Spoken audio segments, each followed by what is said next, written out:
What was a romantic gesture that you thought was nice for a girl, but scared her away instead? I don't know if I'd use the term romantic, but a woman I matched with on a dating site and I were talking about 3D printing, and she was curious about the process, so I streamed my desktop so she could watch me put her name on an extruded triangle to make a nameplate that you could put on your office desk. We were laughing and chatting, and she was asking questions the entire time. It took less than 10 minutes to make the thing, and a few minutes later, I sent her a short video of the print starting. She thought it was neat, but we moved on. That weekend, we met up for dinner, and I casually gave her this piece of yellow plastic. The way her face sank, you would have thought that I'd presented her with a doll that looks like her, stuffed with beef to make it feel more real. I asked what was wrong, and she said it was weird that I would spend so much time on something for someone I'd just met. Needless to say, we stopped talking after that. Can't help but feel I dodged a bullet. So she enjoyed it, and then what, expected you to just hang on to the thing once it was done printing? Oh, you spent so much time on this. Dude literally put it in his system, made a basic mock-up, and then hit print. It was a 10-minute piece. For 3D printing, that's like the regular printing equivalent of putting a single word on a piece of paper. I once made the mistake of buying a girl a small charm that she kept talking about. It was kind of expensive, about $80 US, but she took it very, very badly, and I was shocked. Her friends thought it was cute too, but she threw money at me and we never spoke of it again. Ever.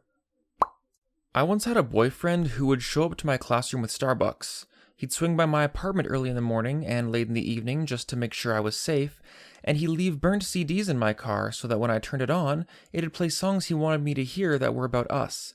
He was incredibly good looking, so my friends saw all these grand gestures as so romantic, and I tried to push down the feelings that something wasn't right. One night, I went to dinner with my friend, and then we asked the waiter for our bill. He said that it had already been paid. A gentleman had called and paid for it. My friend swooned, but I realized that I had never told him which restaurant we were going to. It was at that point that I realized I was dating a stalker. I broke up with him. The stalking continued for 5 years. Restraining order, arrests, etc. It was a real slice of joy. As soon as I read that this guy was leaving burned CDs with songs about us in her car without her knowing, I was getting real bad vibes. Guys, don't break into your girlfriend's car to surprise them with unexpected music when they next turn it on. That just makes you look like a stalker, which it turned out this guy was. Don't be like him. I had an innocent crush on a coworker years ago. We'd talk at work about random things, and sometimes even go out for a drink or two after work. During one of these random conversations, she told me about her favorite beer that she struggled to find locally. Fast forward a few months, some friends and I were going camping, and I took a leap and invited her. She accepted, and we worked out the details, including sharing a tent, air mattress, and sleeping bag, to make sure that neither of us got cold, as she put it. While shopping for the trip, I happened to find her favorite beer. I didn't go out of my way to find it. The store just so happened to have it, so I bought a 12-pack for us, and surprised her with it our first night camping. 2 days later, on the drive home from the trip, she tells me that the fact that you remember my favorite beer is just too much for me. I don't think we should hang out anymore. Okay. I bought a giant teddy bear for a girl for Christmas, who I really liked. We were casual at the time, but no real commitment. Though I was thinking that maybe we could be more. So I called her up outside her apartment one day and told her I had a surprise for her. And she said I was a creep for waiting outside her place with a big gift out of nowhere. I just shrugged and gave up after that. Never talked again. A girl I matched with on Tinder back during the pandemic shutdown. She was from my town and was working as a teacher in another country until she had to come home because that country kicked out all the immigrants during the shutdown. We both knew she was only going to be in town for a limited time, so nothing serious. We talked, dated, kissed a few times for maybe 3 months. I can't remember, possibly more. She ended up going out to California to stay with a friend out there. At least that's what she told me. And then she came back for a day, and then moved to Colorado. Her birthday was coming up, so I asked her if I could take her ziplining up in Colorado for her birthday. She said yes. I asked if I could stay with her or if she'd feel more comfortable with me staying at my own place. She said she wouldn't have any issues with me staying with her. I said, cool. I asked if I could bring her birthday presents, and she said yes. Fast forward a week before her birthday, she calls me, tells me I couldn't stay with her because she doesn't think that she'd be comfortable with that. So I said fine, no problem. I can cancel the whole trip if she doesn't feel comfortable seeing me anymore, especially since I hadn't booked anything yet. She says no, she still wants to see me. She just doesn't think it'd be appropriate for me to stay with her. I told her, fine, no problem. Fast forward to a day before I drive out to see her. She calls me and tells me she doesn't feel comfortable seeing me at all. That I'm free to still go to Colorado, but she doesn't want to see me. I told her, that's fine. It wasn't snowboarding season, so I just won't go. Cancelled my Airbnb with a no refund policy, so yay for me. And I asked if I could still send her birthday presents to her, and she said yes. The birthday presents included the latest generation iPod with a playlist I made for her, because most of our conversations were about music, and she was a music teacher who played an instrument her whole life. There was also a t-shirt featuring her favorite anime, a long-sleeve sweater featuring her favorite video game, and a framed poem I typed out for her. I really liked this girl, and she knew how I felt about her. I kinda hinted at the iPod, but all the other gifts in the box were a surprise, so I mailed it off. Maybe 3 weeks later, I get a package in the mail. I think it's car parts, so I toss the box in my room, but I hear glass. And then I recognize the box. I open the box to see all the gifts. The poem's frame had been broken, the glass shattered.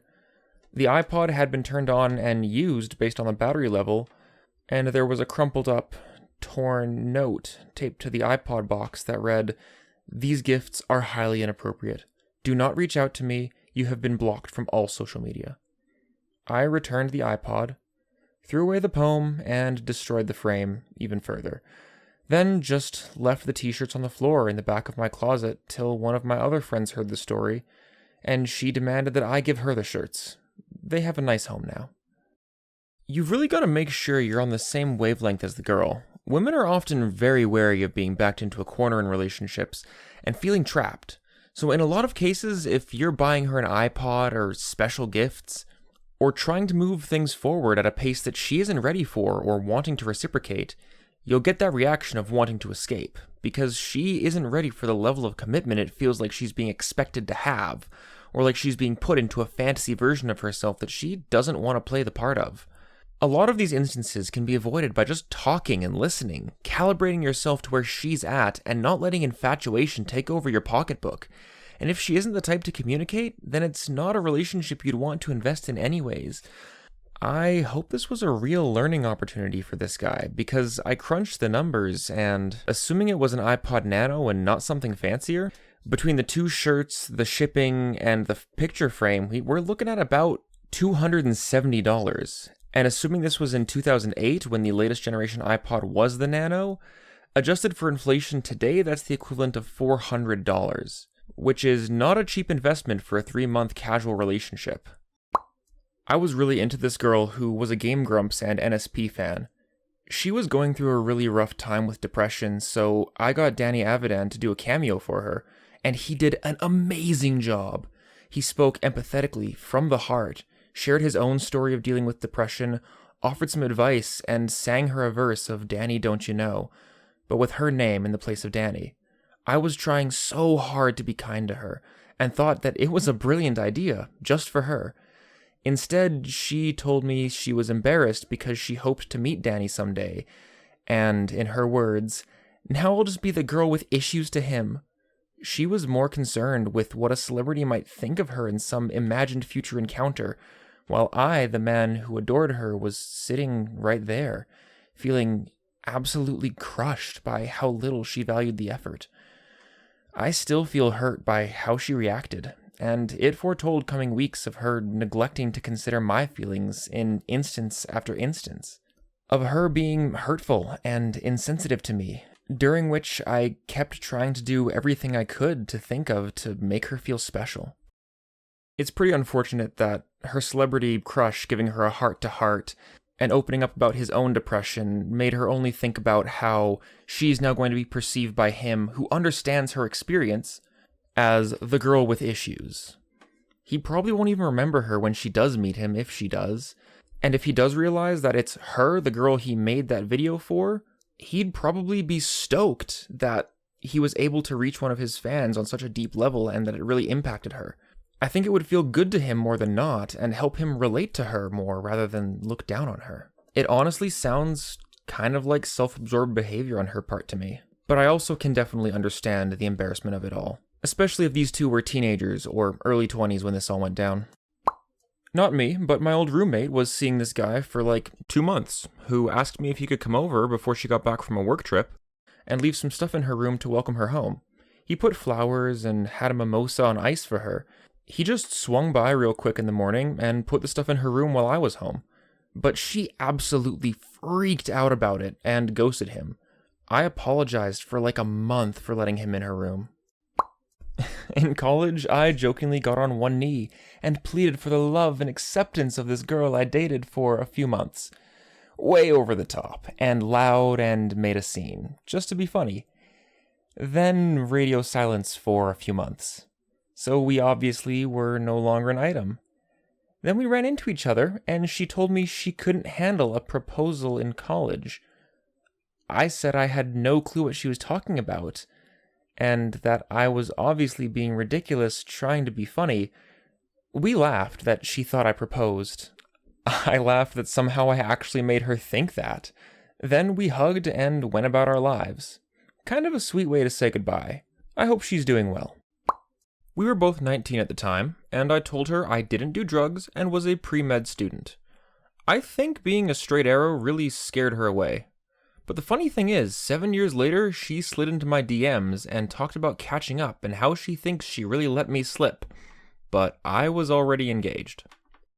Yeah, when you let the future doctor slip, he is gonna get snatched up pretty quick by someone else. I worked at a UPS sorting facility for over 10 years, very large facility about a half block long.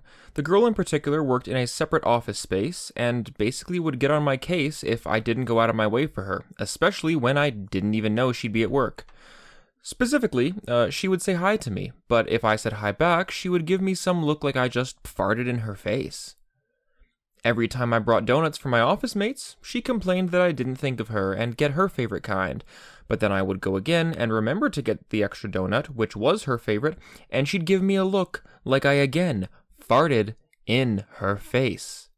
She never acknowledged my birthday, but then got angry at the time I didn't mention hers. I tried to make up for it in the following year and got a resting bitch face. She would come up to me about work-related stuff all the time, including asking about my business that she had no business even asking about. But if I actually needed information from her, she'd give me a look like I was questioning her life choices. Discussing an old movie that she'd barely watched for the first time and got a detail wrong, and I corrected that detail because I saw that movie 1,000,000 times. She looked at me like I just shot her dog. So in conclusion, it wasn't that I was being creepy or inappropriate with her, it was simply the fact that this girl would flip the switch when it came to me, and even the most innocent of interactions would crash and burn like 1,000 Hindenburgs. Not her, but her parents. It was the mid-90s, and me and my friends were all 13 to 15-year-old small Texas town goths. I gave her a dozen dead roses that I dug out of the flower shop dumpster. If that wasn't bad enough, I added a note that said something like, "Death is the only gift that lasts forever," and then left them on her porch. Her mom and stepdad forbid her from talking to me. We still snuck around, though. I dated a girl a year below me in high school and uni. When she started uni a train ride away, there was a bit of emotional distance that became obvious in our relationship. She was starting life at uni, a new city, new friends, etc. One evening, she was heading home to see her family, and I had to change trains in my city. I hadn't seen her in a couple of weeks, and she was being a bit distant. But I put on a suit, tie, shiny shoes, I bought her roses, and met her off the train. It was about a 4-mile walk on a grim and miserable rainy North England late autumn evening, for a maximum of 3 to 4 minutes with her between trains. But I thought she'd appreciate the effort. She thought those few moments together would be an opportune moment to tell me in person that she had a new boyfriend. My efforts only made me look pathetic and helpless. It was hard maintaining a relationship with her after that, with her having a different boyfriend that wasn't me and all. I dated her for about 2 years at school, and my first year at university. It took her about 6 weeks at her uni to find a new partner, unbeknownst to me. That one hurt. I bought her a bouquet of flowers, made it bigger with some wildflowers that I thought were pretty and picked myself. In the bouquet, there were little capsules of chocolate sealed in these copper balls. I gave it to her on Valentine's Day. She cheated on me later that night. As a woman, I'll say that I went on 2 dates with a man who worked at the post office. He never knew where I lived, as I met him at the location. He didn't pick me up. Also, I'm very cautious as to whom I let know where I live. Well, one day I get home, and there's a bouquet of flowers at my door. I read the card, and it's from him. I got instantly creeped out and angry. He used his post office work computer to find where I lived. In his mind, he thought that was romantic, but to me it screamed of stalker. I went to his work and put a formal complaint against him at the post office. He left me alone after that. But good grief. Men, y'all need to understand, stuff like this isn't romantic. It's very scary to a woman. Yeah, I don't think I even know any gay guys who would be interested in this. That's just an invasion of privacy, plain and simple. Ew. As a teenager, I worked with this girl who had dated a few other coworkers. Her relationship with those guys never seemed serious, but she had a reputation for being a bit of a pick-me girl. I legitimately liked her, and not just because I thought it would be easy to get with her. So we dated, and I intentionally kept it fairly non-intimate because I didn't want her to think that I was dating her simply for that reason. I really liked her and wanted to show her that it was more than just a physical thing. A month or so into our relationship, I find out that she lost her virginity and was sleeping with my best friend. When I confronted her, she said she wanted it to be me, but I kept pushing her away from physical intimacy. I thought I was being a good guy, but apparently I was pushing her away. I was frankly more hurt by my friend than the girl, but it still sucked. Don't you just love when two people you care about show you that they aren't worth your time? Man, I do love when the decision is made to be so easy. So that's it for today. Don't forget to leave a like on this video if you enjoyed it. I'm ReddList. I hope you all have a great rest of your day. Take care of yourselves, and I will see you next time.